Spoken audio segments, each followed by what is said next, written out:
Take a slow walk down a quiet neighborhood street. Look carefully at the houses around you. What stands out the most? In many modern neighborhoods, the first thing you notice isn't the front door. It's the garage. Large doors, wide driveways, cars parked outside. Now imagine walking through the same kind of neighborhood more than 100 years ago. Instead of garages dominating the view, you would see something very different. Wide wooden porches, rocking chairs moving gently, families sitting outside in the evening breeze, neighbors waving as they walked past, children playing within sight of everyone on the street. Back then, the front of the house wasn't just an entrance. It was where life happened. So what changed? How did front porches slowly disappear and garages take their place? Today on Ordinary Things, Deep History, we're exploring how one invention quietly reshaped neighborhoods, daily routines, and even friendships across America. And the surprising truth is, it all started with the automobile. Let's travel back to the early 1900s. At that time, the front porch was one of the most important parts of a house. And these weren't tiny steps leading to the front door. They were full outdoor living rooms. Families spent hours there every day. People read books, shared meals, watched their children play, talked with neighbors passing by. The porch connected private homes to public streets. It helped turn neighborhoods into communities.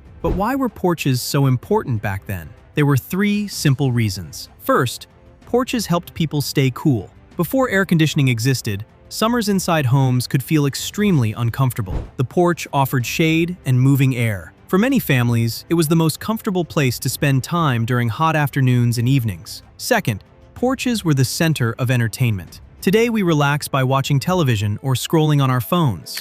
But in the early 1900s, those things didn't exist. Entertainment meant conversation, storytelling, music, games, and most importantly, neighbors.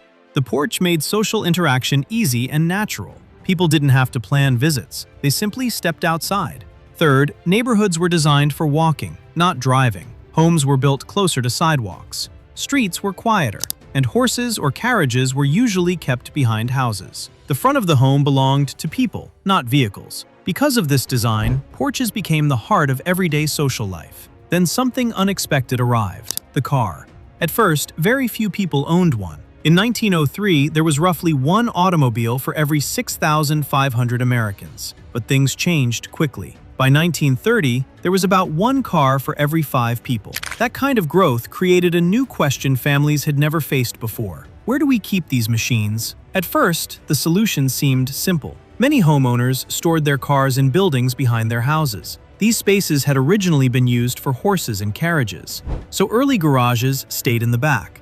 And for a while, the porch remained the star of the front yard. But after World War II, everything changed. Millions of soldiers returned home. Families needed houses quickly. The government introduced mortgage programs that helped people buy homes more easily. Highways expanded across the country, and brand new suburban neighborhoods began appearing everywhere. These suburbs were designed very differently from older cities. Homes were spaced farther apart, streets were wider, and one small decision made a very big difference. Many new neighborhoods were built without rear alleys. Developers removed them to save money and simplify construction.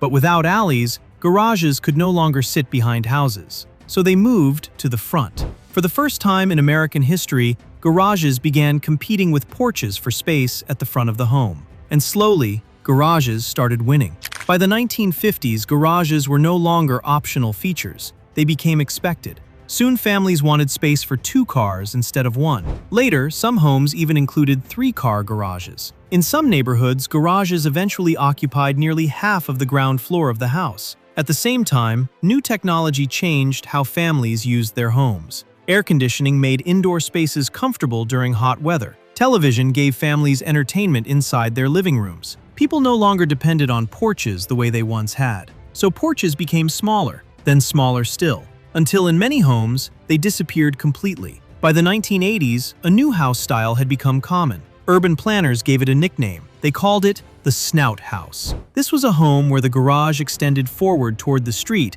and became the most noticeable feature of the building. Some planners worried this design changed how neighborhoods felt. Instead of seeing people sitting outside, you mostly saw parked cars. Instead of conversations happening naturally, neighbors often entered their homes through garages without meeting anyone outside. Over time, this affected how communities interacted.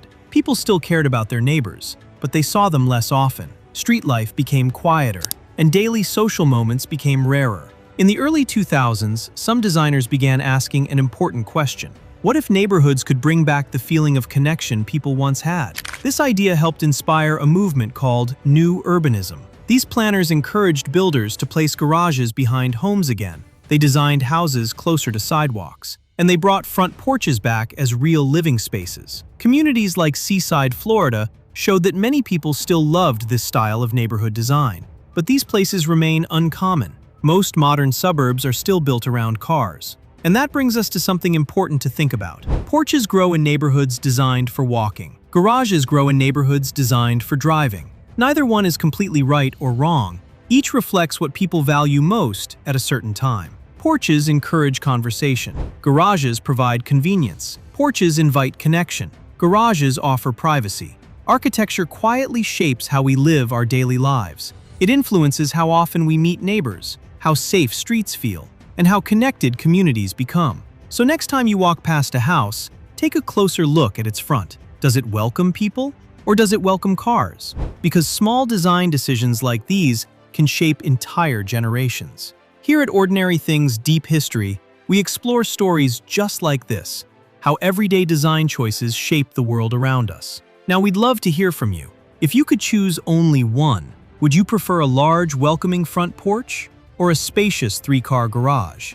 Tell us in the comments, and subscribe to Ordinary Things Deep History for more surprising stories about how the places we live shape the way we live.